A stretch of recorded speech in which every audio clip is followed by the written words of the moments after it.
Hello listeners, कैसे हैं आप लोग। आज पेश है एक नई कहानी। ये कहानी है बाप और बेटी की। तो पेश है ये नई कहानी इन पिंक इज मैजिकल वॉइस में।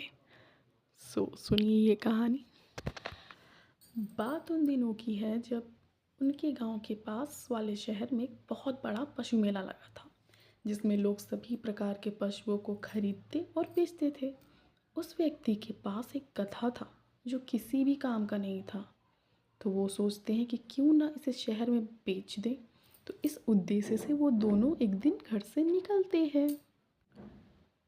वो व्यक्ति अपने बेटे के साथ गधे को लेकर पैदल चलते हुए जा रहे थे।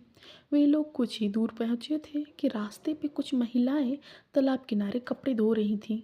वो महिलाएं एक दूसरे से कहने लगीं, वो व्यक्ति कितना मूर्ख है जो अपने बच्चे को पैदल चला रहा है। इससे अच्छा तो गधा की सवारी करवा देता। महिलाओं की आवाज़ उस व्यक्ति के कानों तक पहुंच रही थी। वो व्यक्ति सोचने लगा, ये महिलाएं ठीक कह रही हैं। वैसे भी गधे को तो बेचने ही जा रहा हूँ, तब तक मेरा लड़का इसकी सवारी कर ले। सोच व्यक्ति ने अपने लड़के को गधे पे चढ़ा दिया। लड़का भी गधे की सवारी कर बेहद खुश था। चलते चलते कुछ देर चलने के बाद कुछ बुजुर्ग व्यक्ति दिखते हैं। वो भी आपस में इनकी ओर इशारा करते हुए कहते हैं, इस लड़के को तो अपने बुजुर्ग पिताजी के लिए कोई इज्जत ही नहीं है। स्वयं गधे पर बैठा हुआ है और बूढ़े बाप को पैदल चला रहा है। ये बातें भी उस व्यक्ति तक पहुंच रही थी और व्यक्ति सोचने लगा, यह लोग बिल्कुल सही कह रहे हैं। मेरे लड़के को मेरी इज्जत करनी चाहिए। फिर क्या, लड़के को गधे से उतार कर स्वयं उसकी सवारी कर लेता है और निकल जाता है शहर की ओर। चलते चलते कुछ ही देर हुआ था कि रास्ते में कुछ नौजवान युवा साथी क्रिकेट खेल रहे थे।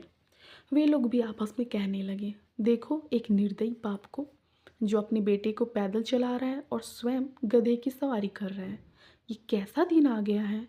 यह बात भी उस व्यक्ति के कानों में गूंज रही थी। वह व्यक्ति खुद गधे से उतर जाता है और अपने लड़की को फिर से गधे के ऊपर बैठा देता है। कुछ दूर ऐसा ही चलता रहा कि रास्ते में कुछ ऐसे भी व्यक्ति मिले जो आपस में कह रहे थे, ये लोग कितने मूर्ख हैं, बेचारे लाचार गधे को तकलीफ पहुंचा रहे हैं। इस बार तो उस व्यक्ति को बहुत ज़्यादा गुस्सा आने लगता है। फिर भी वो अपने लड़के को गधे से उतार देता है तथा अपने लड़के से रस्सी और डंडे लाने के लिए कहता है। वे दोनों गधे के आगे पीछे के दोनों पैरों को आपस में बांध देते हैं और डंडे के सहारे से बाप बेटे स्वयं उस गधे को ढोकर ले जाने लगे। तब तो रास्ते में आने वाले सभी लोग इस बाप बेटे पे खूब हंसने लगे। इस दुनिया में मूर्ख लोगों की कोई कमी नहीं है। ये देखो, मूर्ख बाप बेटा गधे को ढो रहे हैं। इस बार वह व्यक्ति पहले से बहुत ज़्यादा क्रोधित हो गया। फिर भी इस बार वह दूसरे व्यक्ति को बातों पे कोई ध्यान नहीं दे रहे थे, बस चलते ही जा रहे थे क्योंकि शहर आने में कुछ ही दूर बचा था। शहर जाने के लिए उन दोनों को सबसे पहले नदी पार करना था। वो दोनों गधे को लेकर पुल पार कर ही रहे थे कि अचानक गधा गुस्से में आ गया और अपने पैरों को छुड़ाने की कोशिश कर रहा था। गधे की इस कोशिश में वो उछल कर नदी में गिर जाता है तथा गधे की तुरंत ही मृत्यु हो जाती है। बाप बेटा के हाथ में कुछ भी नहीं आता है। वे दोनों अफसोस करने लगते हैं और खाली हाथ ही निराश घर लौट जाते हैं। तो मोरल ऑफ द स्टोरी ये है, लोग क्या कहते हैं इस पे बिल्कुल भी ध्यान ना दें, वरना इसका दुष्परिणाम हो सकता है। इस कहानी से समझ ही गए होंगे। ये कहानी आपको कैसी लगी हमें कमेंट अवश्य करें। Thank you so much. Please subscribe my channel pink is magical voice. Thank you.